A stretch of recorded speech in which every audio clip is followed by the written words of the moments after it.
Selamat pagi, berjumpa lagi dengan saya Bapak Besianturi. Hari ini untuk kelas 10 kita belajar tentang keanekaragaman hayati.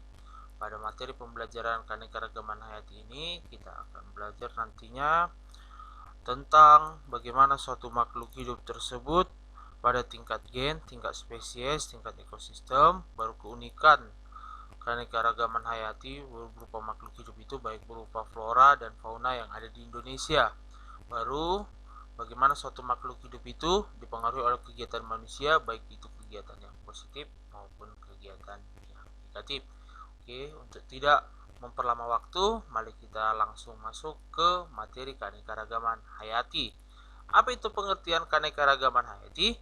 Pengertiannya adalah keanekaragaman hayati adalah keanekaragaman yang ditunjuk dengan adanya variasi makhluk hidup di sini. Meliputi bentuk dari makhluk hidup, penampilan, berarti kalau dia dibilang bentuk dan penampilan ini berarti makhluk hidup tersebut itu berbeda dari segi fenotipnya atau tampilannya, serta jumlah dan ciri yang lain. Ciri yang lain di sini meliputi dari segi genetiknya. Jumlah juga itu makhluk hidup tersebut bagaimana jumlahnya berdasarkan tingkatan reproduksi, apakah melakukan tahapan reproduksi satu dalam sekali reproduksi, dua dalam sekali reproduksi, atau 100 dalam sekali tahapan reproduksi, seperti itu. Oke, keanekaragaman hayati berkembang dari mana? Keanekaragaman hayati pertama dari tingkat gen. Keanekaragaman hayati yang ditimbulkan karena adanya variasi susunan gen dalam suatu spesies. Contohnya, pada spesies kucing terdapat variasi seperti kucing Angora, kucing bulu panjang, kucing Siam, dan kucing Bainese. Nah, ini variasi dari setiap makhluk hidup tersebut. Jadi dia satu spesies berupa kucing, tapi pada tingkatan kucing ini memiliki bentuk variasi di mana kucing Angora memiliki bulu yang lebat, baru ini kucing Siam dan kucing Bainese memiliki bulu yang lebih tipis. Oke, dari segi variasi tingkatan gennya yang membedakan satu spesies dengan jenis yang lain, seperti itu. Baru keanekaragaman pada tingkat jenis. Keanekaragaman yang timbul karena adanya perbedaan-perbedaan pada bagian spesies makhluk hidup di suatu tempat. Misalnya, dalam satu halaman rumahmu terdapat ada pohon mangga, mawar, semut, belalang, dan kupu-kupu serta melati. Berarti keanekaragaman tingkat jenis ini, pada tingkat jenis, makhluk hidupnya lebih dari satu, tapi memiliki banyak spesies yang berbeda. Itu inti utamanya. Di dalam satu ekosistem, lingkungan tersebut, contohnya lingkungan halaman, ada semut, ada mawar, bunga mawar, ada pohon mangga, belalang, kupu-kupu, dan melati. Baru keanekaragaman tingkat ekosistem. Keanekaragaman pada tingkat ekosistem ini adanya interaksi antara lingkungan abiotik tertentu dengan sekumpulan makhluk hidup tertentu. Contohnya, ekosistem sungai. Di ekosistem sungai terdapat ikan, terdapat ada udang-udang kecil, ya kan? Ada jamur, ada juga lumut yang tumbuh di pinggir sungai.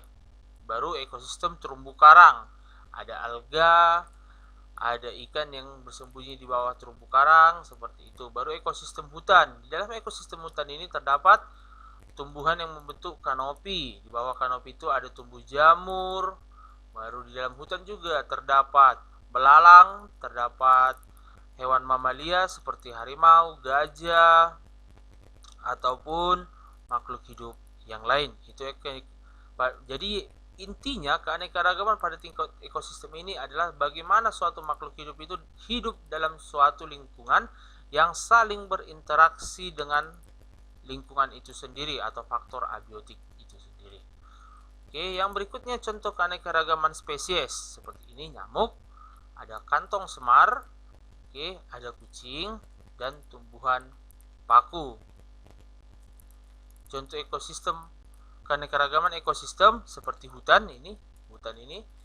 Di hutan ini ada makhluk hidup beraneka ragam spesies dan jenis. Baru ekosistem rawa juga seperti itu. Di rawa ini terdapat lebih dari satu spesies makhluk hidup yang berjenis-jenis. Baru ekosistem gurun, ini di gurun ya. Baru ekosistem air laut.